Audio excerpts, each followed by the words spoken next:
So, can we please talk about UFC Vegas 58, Rafael Fiziev taking on Rafael dos Anjos at the weekend. It was a good night of fights. I'm going to be taking a look at that card, have a look at the winners and losers, where they go next. I'm also going to have a quick peek at the MMA news, look at some funny memes, all that kind of stuff. Basically, I just like to talk MMA.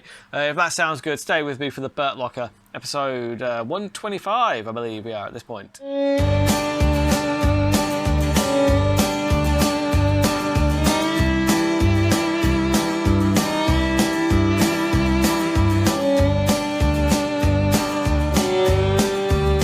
So, first thing I'm going to do is recap UFC Vegas 58. So I placed a couple of bets. I mean, a lot of the fights, they were pretty good. There were some decent fights on there. Douglas Silva de Andrade against Said Nurmagomedov. Now, the bookies, it was way closer than the bookies had it, let's be fair. That power of of Andrade, sorry. I said it was going to be a problem all the way up to the end, and it was. He really did. He looked good. He was, he dropped the decision, but it was far more competitive than I think the judges had it. Michael Johnson losing another split decision. I mean, yeah, you can make an argument that he won. Some people have, but I mean, at this point, it's kind of like, oh, there's a lot of losses on that record, and a lot of losses in the last 10 fights as well. I don't know if he survives the next round of cuts, which would be a shame. I like Michael Johnson, hell of a fighter. Jamie Mullarkey looked very good though, looked very sharp. It'll be interesting to see where he goes now. Rafael dos Anjos against Rafael Fiziev. We now know who the best Rafael in the UFC is, and it is Rafael Fiziev. Now, it was a fun fight, really, while it lasted. I actually had dos Anjos to get the submission because I thought dos Anjos was going to mix in the wrestling. You saw how he did against Anthony Pettis back in the day. Like that kind of, Rafael dos Anjos is one of the best at mixing in strikes and takedowns. He's so good at it. And what I really took away from this fight is how good is Fiziev's takedown defense. He managed to stuff a lot of takedowns. Obviously, dos Anjos got that one in the 4th round and just basically held him down, couldn't really do an awful lot with it, but it was telling to see how good Fiziev was at keeping the fight where he needed it to be. It was a competitive fight. Like, it's not like dos Anjos is done from this point. It's not like he got absolutely whitewashed. But dos Anjos is a gatekeeper at this point. And I don't mean that disrespectfully. You have to be one of the best in the world to be a gatekeeper because you are the litmus test. Do they get the next stage, which is kind of thinking about getting into title contention? You have to do well. You have to beat Rafael dos Anjos first, and that is not easy. Fiziev managed to do it. Nothing wrong with the stoppage, by the way. A lot of people were crying that it was an early stoppage. That was not an early stoppage. Look at how his feet crossed out. Look at that, right? He was separated from his senses. And he took a really nasty shot on the ground as well. All that was going to happen was more unanswered shots. The referee did a perfect job in stopping that. People like to grasp at straws. Oh, he stopped it way too early. No, he didn't. He didn't stop it early. Like that follow-up shot that Fiziev landed on the floor, that was nasty. All that was going to happen was there was going to be more of that. The referee saved dos Anjos from taking more damage, and that is what the referee is supposed to do. The fighter's health have to come first, and that's what the referee did. Nothing wrong with that stoppage at all. Now, I'm a huge fan of Fiziev. Like I said, I did bet on dos Anjos, but it was one of those bets where, obviously, like if you watch my my build-up shows, looking at the fights, what I do, I like to place the bets, but you don't need to follow the bets. The bets, I always put long shots down because I look for the odds, and I just thought, there's a chance that if dos Anjos gets this down, he could find the submission. He is a former Brazilian Jiu-Jitsu world champion as well as being a black belt. So that wasn't a bad, but betting on MMA is always a reliable. However, what I do in those shows is I do a lot of research into the fighters so you can make your own picks. Basically it's a good way of condensing a lot of research down into a short time. That's what those shows are. But yeah, it was a competitive fight and it was fun. It was fun to watch. And I'm a huge fan of Fiziev, have been for a very long time. And I wonder where he goes from here. Because obviously, you know, we've seen the call out, it's brilliant. I'll put it up here. It's one of my trolls of the week, this one. He's just like, he's saying, you know, he always has a fun call out as well, Fiziev. Because I think last time he won, he called out Vince Vaughn, who was sat in the crowd. And this time, he said, right, you know, we've seen who the best Rafael is in the UFC. Time to find out who the best Rafael in sport is. Rafael Nadal. Come and meet me in the octagon. First 4 rounds tennis. Last round MMA. Well, he didn't say that in the speech, but he did say that in the tweet that I put up here. Brilliant. That's a great call out. I love that. Make that shit happen. I want to see it. 4 rounds of tennis with Rafael Nadal and Rafael Fiziev, and then 1 round of MMA. Let's see who's the king. I think, you know, he would have to beat. Well, obviously he'll beat him in the tennis, but yeah, I don't think it would look good in a cage. But anyway. But more realistically, let's have a look at who... Because you got Fiziev coming in at rank 8 now.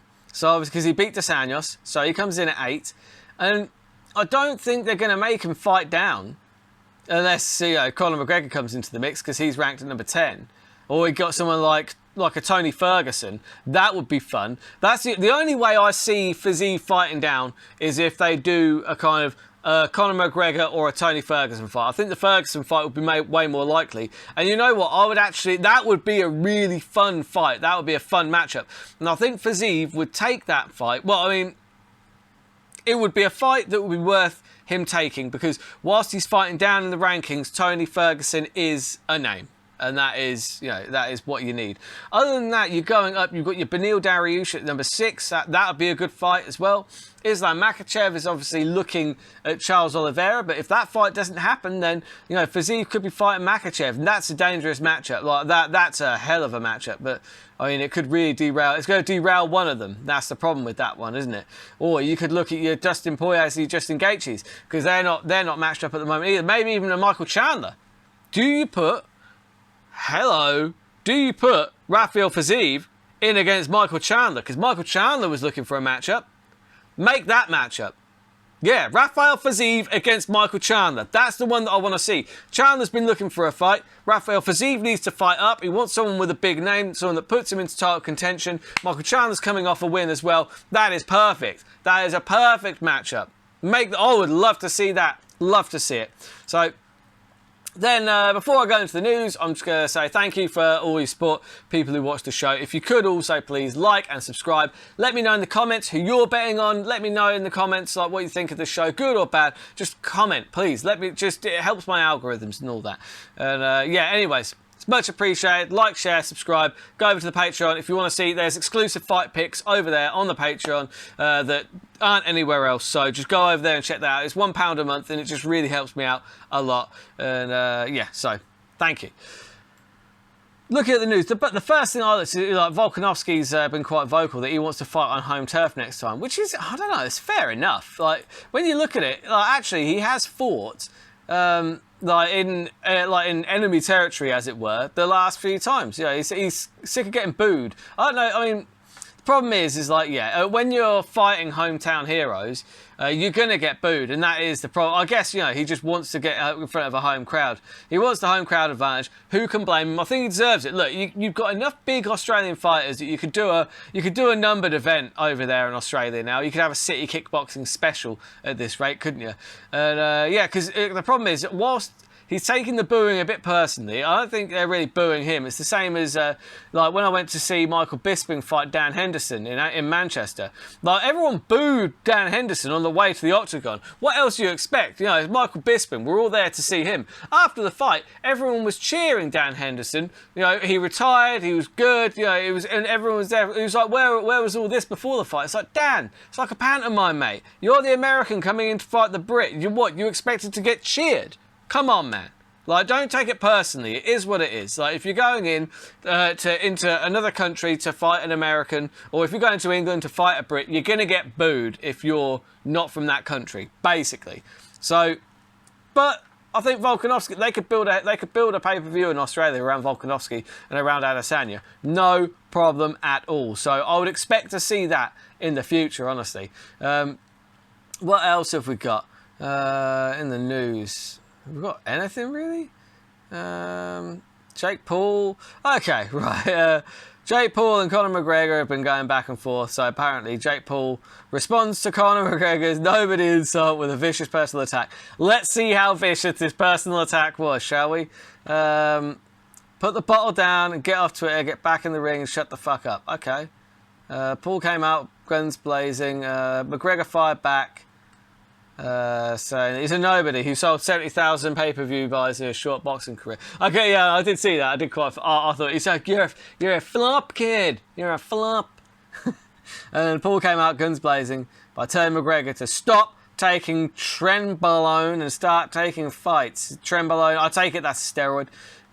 He cited McGregor's lone win the past year against now retired Cowboy surrender. He pulled up footage of McGregor's sixth fight and compared it to Madison Square Garden booking up for August 6th. And he compared the financial citing McGregor's own report of a $150,000 paycheck for his 18th fight versus what he said was a $15 million paycheck against Tyron Woodley last year. What are they talking about? That's not... You say a lot about me, but I'm sharing millions of dollars with underpaid fighters while you're sharing hookers with Dana White. That's not a fucking... What? That's not a fucking personal vicious attack. That's all bullshit. But what else do we expect? That was disappointing. I wanted it to be way more personal than that. That is a misleading headline. Yeah, so Nate Diaz implores the UFC to let him out. Okay, right. It's same thing. Yeah. Yeah. Okay, so yeah, Raheem Jr. to fight Jake Paul. God, this is all shit, isn't it? It's all shit. You know what? Not even looking at that anymore. Basically, there's nothing in the news this week that is of note. So I'm going to go straight to my trolls of the week. Now, we already had Rafael Nadal versus Rafael Fiziev over here. That was a good one. Like, Rafael Fiziev always has a good call out, and I love this call out. Yeah, first 4 rounds, tennis. 5th round, MMA. Fiziev versus Nadal. Make that shit happen. And then... we've also, this is going off into the NFL a little bit here because basically it turns out that Zach Wilson is basically sleeping with his mum's best friend or whatever, and everyone's been calling him MILF Hunter, all these memes. You've got this one that is a leak of his DMs, and it's just like, hey Zach, I'm a huge fan of yours. I'm 22 years old and I'm IG model. I'm going to the Jets' first game this season just to see you. I'll be wearing your jersey. Will you wave to me? And he said, who's your friend? His profile picture. She's like, lol, that's just my mum. She's like, will she be at my game too? I'll tell you what, this is one of the best things to ever happen, like for a Jets quarter. I think, I don't know, it's got him so many new fans. But yeah, then they've got this lovely, like you've obviously got Times Man of the Year, Times Person of the Year, Mr. Zach Wilson slept with his mum's best friend. That's just it's a brilliant cover. I think they should definitely consider doing that because yeah, it was just fun. Anyway. That's all I've got time for this week.